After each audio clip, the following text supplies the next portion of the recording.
What's good, YouTube? And welcome to the house. I am pretty hyped heading into this. I have not read the cards yet, but I did see Jeff Jones post that he can't wait to play Burning Abyss featuring Engage about this deck, and then I also see this amazing card art, like riding Cerberus looking monsters into battle. Let's go ahead and get into Scareclaw.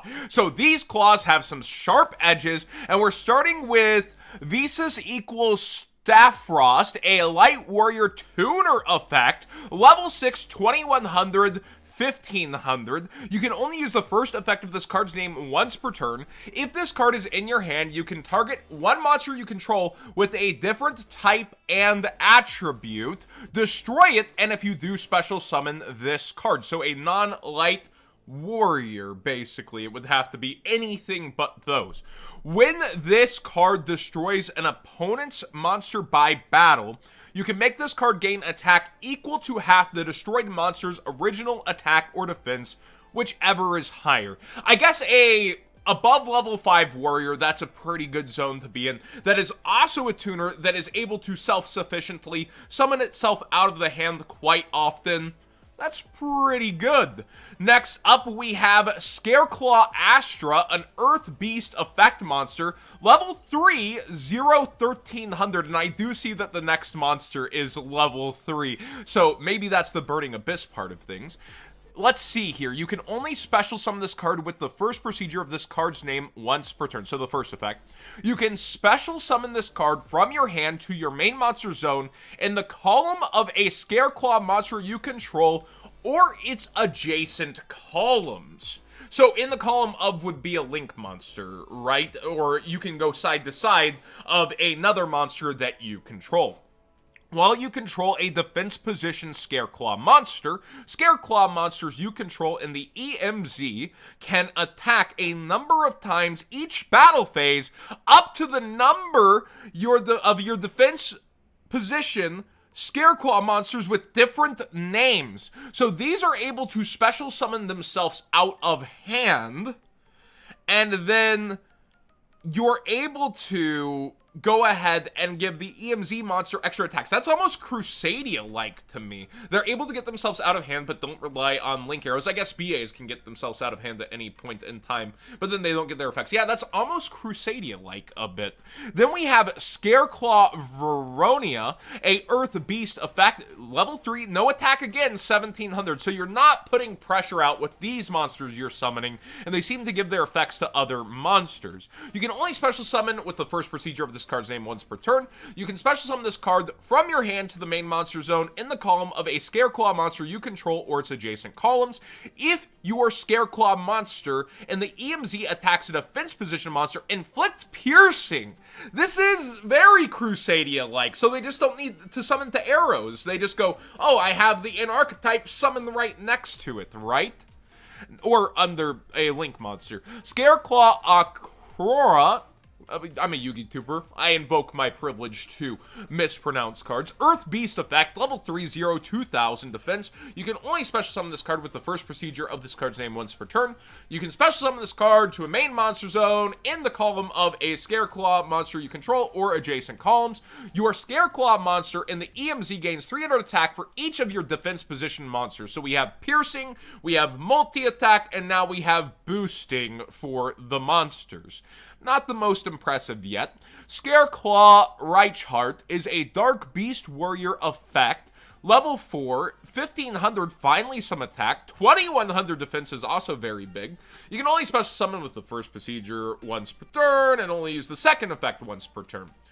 You can special summon this card from your hand to your main monster zone in the column of a Scareclaw monster you control or adjacent columns. If this card is normal or special, to add a Scareclaw spell or trap from your deck to the hand. About time we got a searcher.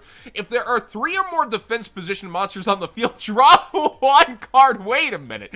So that is very Engage-like, isn't it? Because of the requirement of 3, but it's on the field instead of graveyard. So you're going to have to kind of get things out together, and that's the journey you're gonna be on anyways, right? I see the really cool looking guy coming up here. Looks like he's basically this guy transforming and going in the battle. Scareclaw Heart is a dark beast warrior link effect, link 3, 3000 attack, and again, probably getting boosted. Bottom left, bottom right, all arrows point to you. Must be link summoned, and it's any 3 effect monsters, completely generic as well. All face-up monsters on the field are changed to defense position. Unaffected by activated effects of any defense position monster. Okay, so it's like a lose 1 turn, but keeps him there, right? Once per turn, if this card in the EMZ is in the EMZ, you can target 1 level 3 Scareclaw monster in your graveyard. You cannot special summon monsters for the rest of the turn, except Scareclaw monsters. Also, special summon the targeted monster, and if you do, add 1 Scareclaw monster from your deck to your hand. So any kind of engine with effect monsters will allow you to get into this. This will lock you into Scareclaws for extra advantage, but it's where you want to be going. Wow, this can play as an engine then, and I don't really see restrictions on the other guys and their summoning mechanics. A lot of 3s, and then your main guy is 4, so you could play a Link 3 engine. The light guy doesn't seem to fit, and maybe he's like an enemy of theirs in the lore. I don't know. Let's continue on through the cards, and we got a field spell for them. We've got Lithophobia, the Wanton and Willful World of Desire. You can activate 1 card with this card's name per turn, and you can only use the 3rd effect once per turn. When this card resolves, you can add a Scareclaw monster or a Visas equals Starfrost from your deck to your hand. So you can search the light guy with this. Monsters your opponent control lose 100 attack / defense for each defense position monster on the field. And that helps with your OTK like Crusadia part of this. Yeah, this is like BA Crusadia with some extras. If there are 3 or more defense position monsters on the field, you can target a card your opponent controls and destroy it. 3 seems to be the magic number. Then we have Scareclaw Nova, a normal spell card. You can only use the 2nd effect of this card's name once per turn.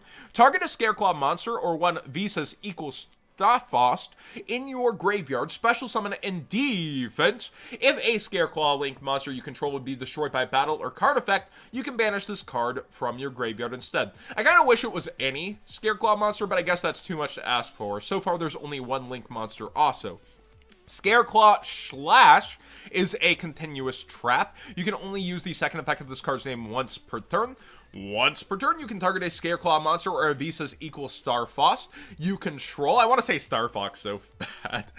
This turn, it can attack while in face-up defense. If it does apply, it's higher stat between attack and defense for damage calc. How interesting. Letting you bypass a little bit of that Crusadia in this.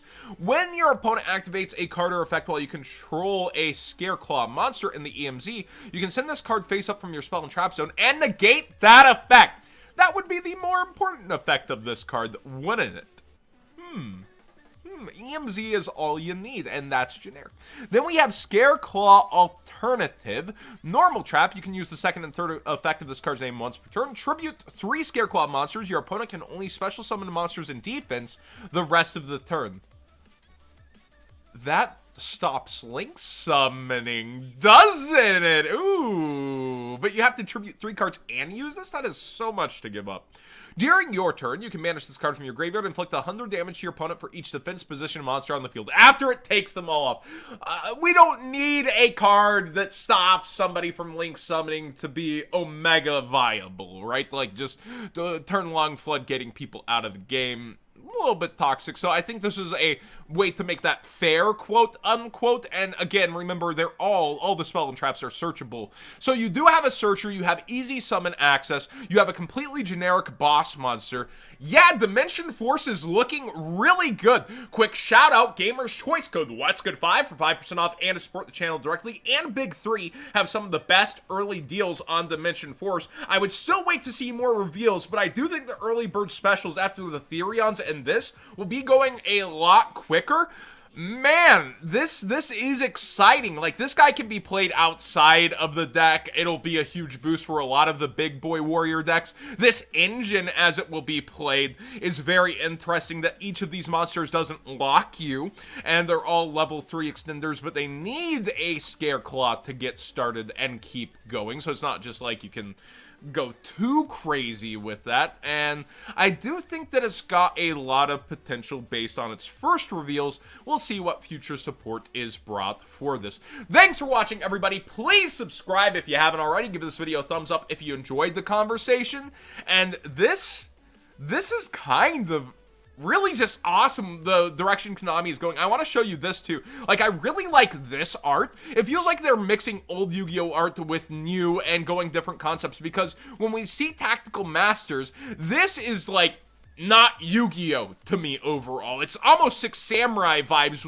and it could be its own anime. You have this kind of maiden waifu that looks like she could rule an entire country, and then you don't have the robots. You have this thing that honestly looks like Magic the Gathering art, but on another level versus Magic. So I really like the direction Yu-Gi-Oh! Is headed with their art these last couple of reveals. But what do you guys think about the archetype? That's the main thing we're here for, right? The new cards. And I gotta say, I think this is a really busted engine out the gate. Being able to search, being able to go off, being able to summon a ton of things, not having any restriction until you inflict it yourself, pretty good.